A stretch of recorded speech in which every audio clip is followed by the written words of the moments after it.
Let's start by talking a little bit about your years in the Swiss Guards. Mm-hmm. How did you end up in the Swiss Guards, and tell us about how you got to know John Paul II?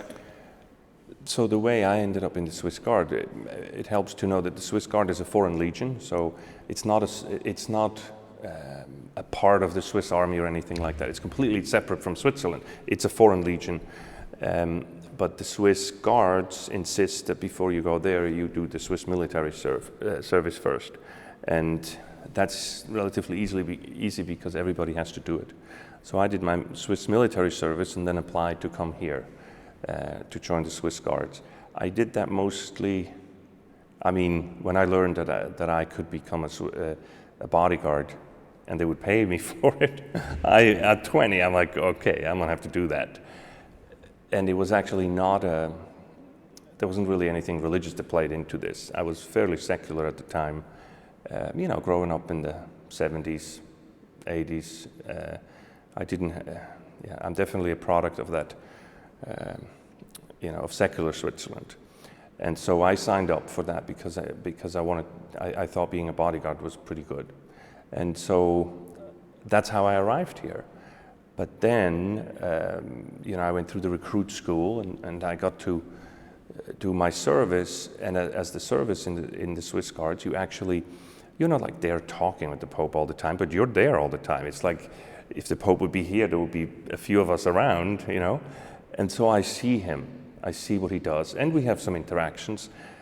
And I started to be intrigued by his interactions with me, both in how sincere he was, how human he was, and I was not impressed with him as a pope. I was impressed with him as a man, and I thought that this was the most joyful human person I've ever met in my life. And I thought, whatever this guy has, that's what I want. And then I started to pursue this of saying, so what does he do? What does he? The funny thing is that he had my admiration and he knew it. He had all of our admirations and he knew it, but he didn't keep it. He pointed the way and said, look, what I have, you can have. I have a relationship with Jesus Christ, and you can have that. And I have nothing special that anybody else couldn't have. And that intrigued me because I thought, well, how can you have this? And who is this? And religion is sort of it's part of fairy tale, right? And Catholicism to me at the time was something cultural, certainly not something alive of a risen Christ that you can have a relationship with. He told me that he liked the rosary a lot and felt that was a good introductory prayer. And at the first I sort of didn't want to. I thought, that my grandmother prays the rosary. I'm not going to. It's kind of long, I don't want. Let's say it didn't go along with my tough guy image. But I tried it eventually, and I had this profound, beautiful experience of prayer. Because one of the things he would always say is that if you seek God, God responds. God is waiting for us. And so if you just take that plunge and take a risk on God, you won't do it for nothing. And so suddenly I have this experience of God, and now I can't be agnostic anymore because now I know that God exists, right? And there was a profound period of my life. These 2 years I was with him is when I found that God existed. I found that through him. And then once God exists, what are the consequences of that? Now you know God exists, now what? That's the question. That's the question we have to face. That's a core question of our life. And I was very blessed to be in the presence of him and many other great people around him while I went through that discernment process. You knew him in the late 1980s when we would say he was sort of at his height, physically. He was still very mobile before the disease stricken him. For those of us who don't remember, what was it like to have a pope with those qualities and characteristics? You bring up a very good point. There a lot of people today either haven't seen him or weren't aware of him when he was younger, and a lot of us have gotten used to him at the end of his life when he was really incapacitated. When I served John Paul, he was a very vigorous, sportive, active man. He was swimming and walking vigorously, hiking, going up cliffs and stuff, like really hiking. and he would go skiing, and was really quite something to keep up with. And you see, that was part of the part of him impressing me. Remember, I come there as, I make fun of it now, but I come this as a wannabe tough guy. I come at this at 20. You're not going to impress me by saying the rosary real focused, right? As a secular, you impress me because you are tough, what I would pass as a tough guy. Except he wasn't only that. He did all things fully. So I saw him, I didn't see him ski, but I saw him as doing physical stuff really well, and he was a strong guy. But then I also saw him pray, and when he prayed, I felt different. But I also see him prostrate himself on the floor praying.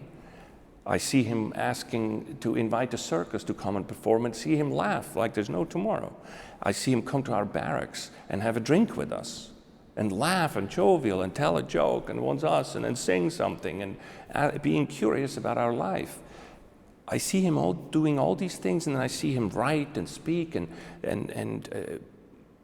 see heads of states and beggars and being the same fully, present person. That's why I said, hey, whatever that guy has, that's what I want. And of course his physical presence was just overwhelming. This was a really strong man. And so what we saw at the end is the remnant of that, in that any other man would have long ago gone into hiding and also would have probably succumbed to this disease a long time before. But, I like to say that I always knew that he wouldn't just go away. He would go until he can't go anymore. And we've seen the testimony of that. It's a very valuable testimony in the world to speak both to the strength of the human person before, but then showing that suffering can have meaning as he had it. A lot of his lessons to us, though he wrote so beautifully and had such profound things to say to our time, much of which we haven't even really understood yet, but that's for another question. Much of what he did, to him, he's the Pope of action. He saw that the human act was central, to who we are, how we express ourselves, is to act. It's an externalization of my soul, is my action. And even the last thing he did, the last time he came into public, he couldn't even say anything anymore. But with that last thing, without him saying a word, he taught us more than most people do with a lifetime. By him just being there, and the symbol and the act of him doing this and trying to speak, but then not giving up, but by then using a different mode of communication and showing suffering and looking it in the face and offering that up. Powerful. This is powerful stuff. Tell me, what's your most memorable moment with John Paul II? My most memorable moment with John Paul II was when I introduced my parents to him. And I left for the Guards as a kid, and I had this privilege and this great honor to work for this man, and that I became to know who he was while I was there. But of course my parents knew that all along. And I left them as a kid at 20, and then they came a year later during my swearing in. When you swearing in, you pledge your life to the Pope and to his protection, to give your life if the job the security would demand it. And for that, the Pope invites your parents to Rome and to meet him and to attend the swearing-in ceremony. And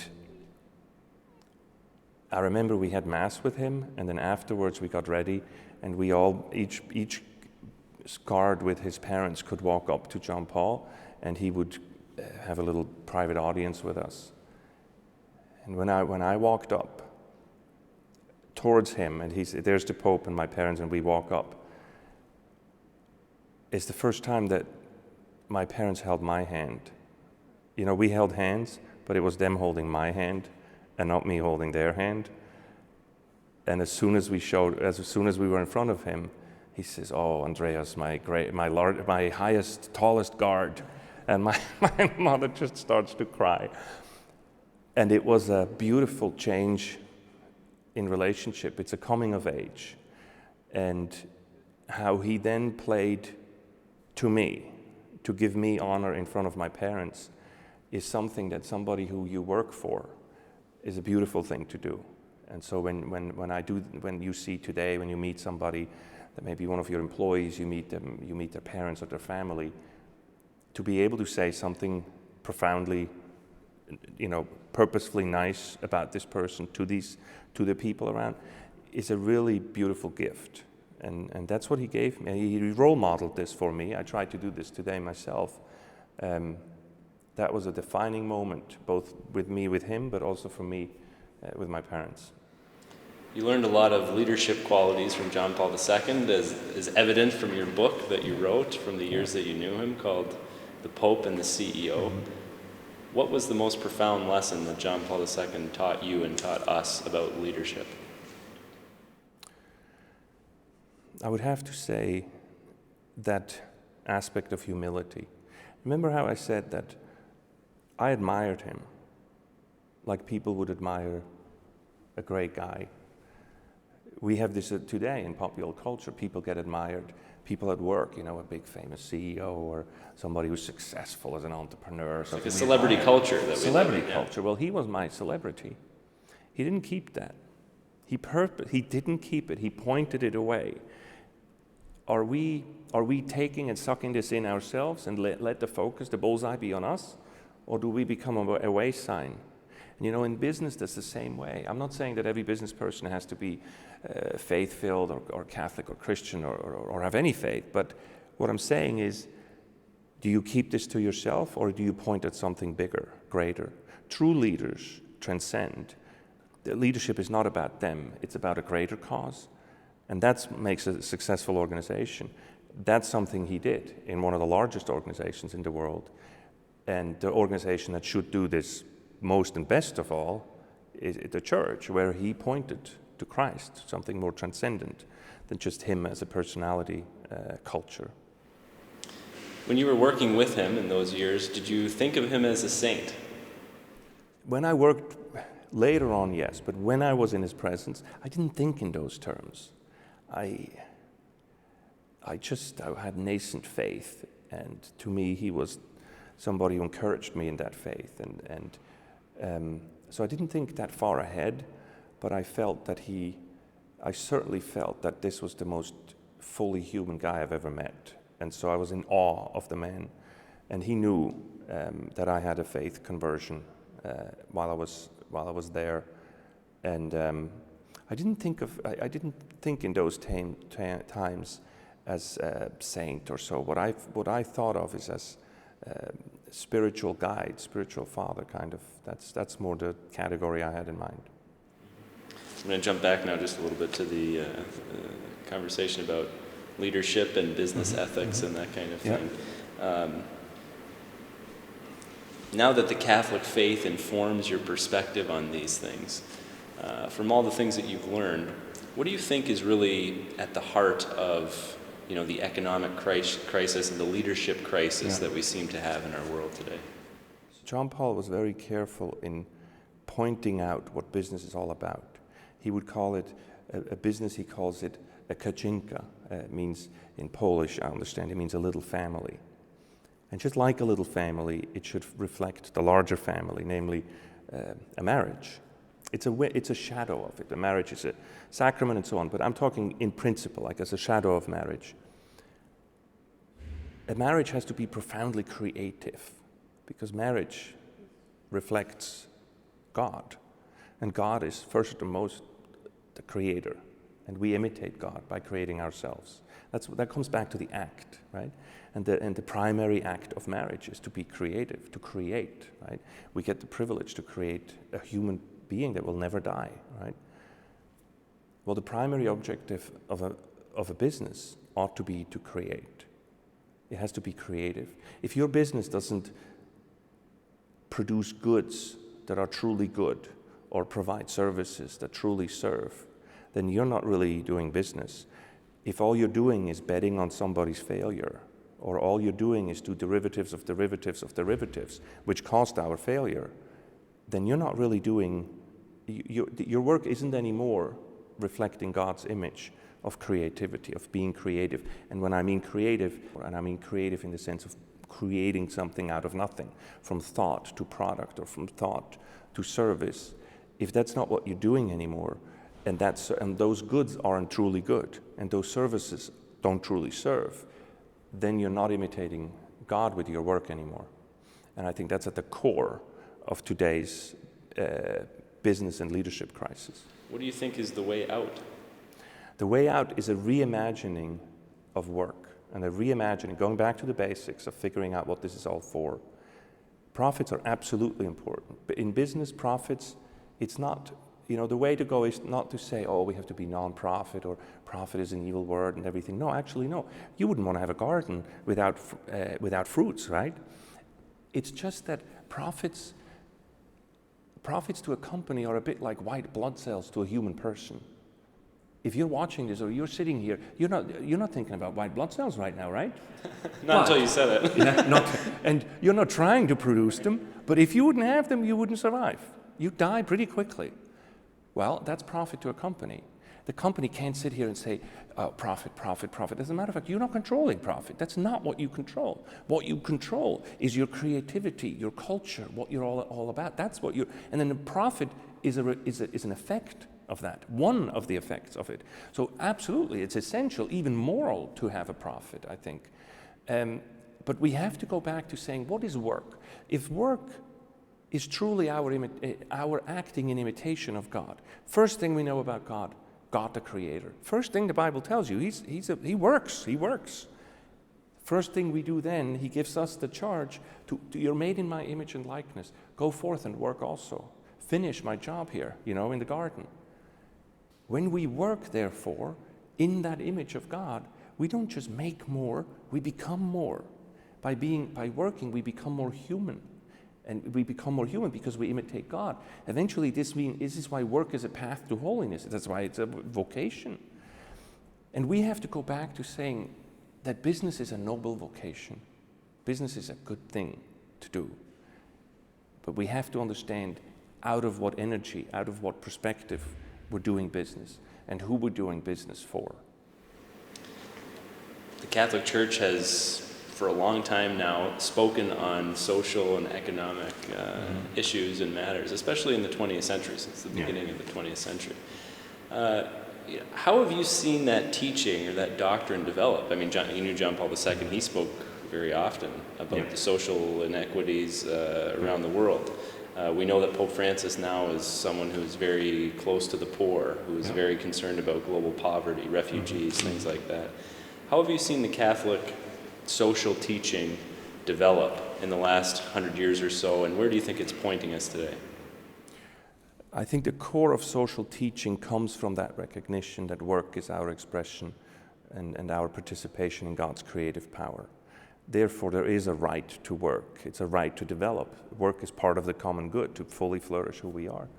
I think Catholic social doctrine has expressed a lot of very valuable principles that we are challenged to apply in business. I don't think the Church has ever specifically said, do this or do that. That's not the point of the social doctrine. The social doctrine is, the point of the social doctrine is to inspire us to say, for example, this balance of subsidiarity and solidarity, where subsidiarity is to say, let the lowest level make the decisions for themselves that affect them and push this down. And then solidarity means we're all in this together, let's help each other. The two would be actually a tension, but the Church gives us this both and to say, don't neglect this, don't neglect that. But then how we do it together, that's, how do you put the whole thing together? That's the challenge. That is almost in a pastoral sense, that's a challenge that we then are called to apply. So from that perspective, I think the social doctrine has, developed. I don't like the word develop because I think it's always been there. It has been explained further. And what we're explaining if you can, it's like a gem that you can turn, and on the one hand, you can see that the preferential option for the poor is that if you take care and help the weakest of any society, you're helping the entire society. That's where we're coming from.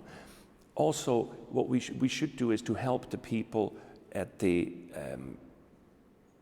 people who are the weakest and who don't have work and cannot access this creative power and therefore not develop themselves fully, to let them into this circle, as John Paul would call the circle of productivity and exchange, to fully fulfill their call from God.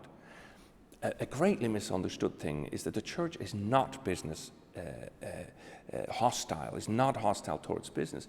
As a matter of fact, John Paul pointed out a very brilliant thing way ahead of the times, where he said, you know, everybody goes around and they talk about poverty means $2 a day or $1 a day or so. He says it's a very demeaning way of treating people. I mean, I measure you in $1 a day or $2 a day. That's not a dignity. You know, there's much more about you than $1 a day, no matter how you do it. And also, there's a fallacy in that measurement.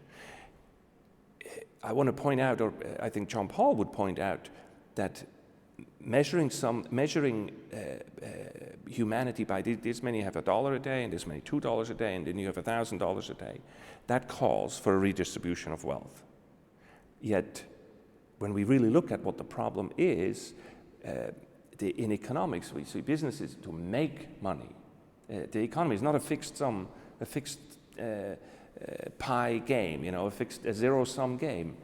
When we do business together, we make more money. You know, every time we do more business, you create new money. So the way to take care of somebody only $1 a day isn't to give them my $2. It's to do business with that $1, and then there's $2 afterwards, and do business again, and there's $4. And that is then seeing them, and John Paul would call that seeing them as an opportunity rather than a problem. The poor are not a problem to be solved. The poor are people with unfulfilled potential. The poor are people that we should embrace and integrate into our networks of productivity and exchange. Integrate them into our business networks. Don't create a separate network. They do fair trade now and things like that. I'm critical of this because I say, let's not create a separate network for the poor. Let's bring the poor into my network. How much of your investment is invested in a poor country? How much of your 401k does business and invests in companies in emerging markets? And I'm not speaking of the ones where you give them $1,000. I'm talking about the investment that really is needed of $200,000, $2 million to nurture those companies that really make up an economy, the small and medium-sized businesses. That's the engine of prosperity.